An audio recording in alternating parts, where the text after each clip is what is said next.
ಹೀರೋಗಳಿಗೆ ತುಂಬಾ ಜನಕ್ಕೆ ಕೇಳೋದು ಕಾಲ್ ಶೀಟ್ ಸಿಗ್ತಾ ಇಲ್ಲ ರೀ, ಅದರಿಂದ ನನ್ನ ಸಿನಿಮಾ ಲೇಟ್ ಆಗ್ತಿದೆ ಅಂತ. ಕಾಲ್ ಶೀಟ್ ತಗೊಳ್ಳೋದು ಹೇಗೆ?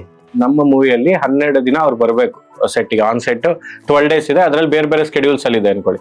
ಈಗ ನಾನು ಬೆಂಗಳೂರಲ್ಲಿ ಶೂಟ್ ಮಾಡ್ತಿದ್ದೀನಿ, ಅಲ್ಲಿ 3 ದಿನ ಅವ್ರು ಬೇಕು. ಮುಂಬೈಯಲ್ಲಿ ಶೂಟ್ ಮಾಡ್ತೀನಿ, ಅಲ್ಲಿ 2 ದಿನ ಅವ್ರು ಬೇಕು. ಕಾಶ್ಮೀರಲ್ಲಿ ಶೂಟ್ ಮಾಡ್ತೀನಿ, ಅಲ್ಲಿ 2 ಡೇಸ್ ಅವ್ರು ಬೇಕು. ನನ್ಗೆ ಈಗ ಡಿವಿಷನ್ ಅಲ್ಲಿ ಬೇಕು, ಓವರ್ ಆಲ್ ಅವ್ರಿಗೆ ನನ್ಗೆ 12 ದಿನಕ್ಕೆ ಬೇಕು. ಈಗ ನಾವು 12 ದಿನಕ್ಕೆ ಒಂದು ಪ್ಯಾಕೇಜ್ಗೆ ಮಾತಾಡ್ಕೊಂಡಿರ್ತೀವಿ ಅನ್ಕೊಳ್ಳಿ.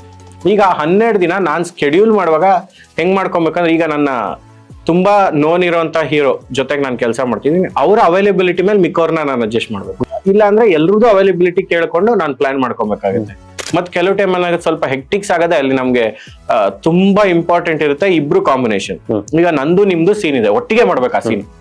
ಈಗ ನಿಮ್ ಡೇಟ್ಸ್ ಇದೆ, ಆ ಡೇಟ್ಗೆ ನಂದಿಲ್ಲ. ಓಕೆ, ಇಬ್ರದ್ದು ಮ್ಯಾನೇಜ್ ಮಾಡಕ್ಕೆ 1 ತಿಂಗಳು, ಇವ್ರು ಕಂಪ್ಲೀಟ್ 1-2 ಮಂತ್ಸ್ ಯಾವ್ದೋ ಮೂವಿ ಶೂಟ್ಗೆ ಹೋಗ್ಬಿಟ್ಟಿರ್ತಾರೆ, ಇವ್ರದ್ದೇನೋ ಹೆಲ್ತ್ ಇಶ್ಯೂಸ್ ಆಗ್ಬಿಟ್ಟಿರುತ್ತೆ. ಈ ಬ್ಯಾಲೆನ್ಸಿಂಗ್ ಇದೆಯಲ್ಲ, ಅದಕ್ಕೆ ಮೇ ಬಿ ಡಿಲೇಸ್ ಆಗೋದು. ಅಂದ್ರೆ ಇವ್ರ ಡೇಟ್ ಮ್ಯಾಚ್ ಆಗ್ತಿಲ್ಲ, ಇವ್ರ ಡೇಟ್ ಮ್ಯಾಚ್ ಆಗ್ತಿಲ್ಲ. ಆ ಸೀನ್ ಚೀಟ್ ಮಾಡೋ ಶೂಟ್ ಮಾಡಕ್ಕಾಗಲ್ಲ, ಅಥವಾ ನನ್ ಬಟ್ಟೆ ಹಾಕ್ಸ್ಬಿಟ್ಟು ಒಂದು ಸಜೆಷನ್ ಇಟ್ಟು ಶೂಟ್ ಮಾಡಕ್ಕಾಗಲ್ಲ. ಇಬ್ರೂ ಬೇಕು.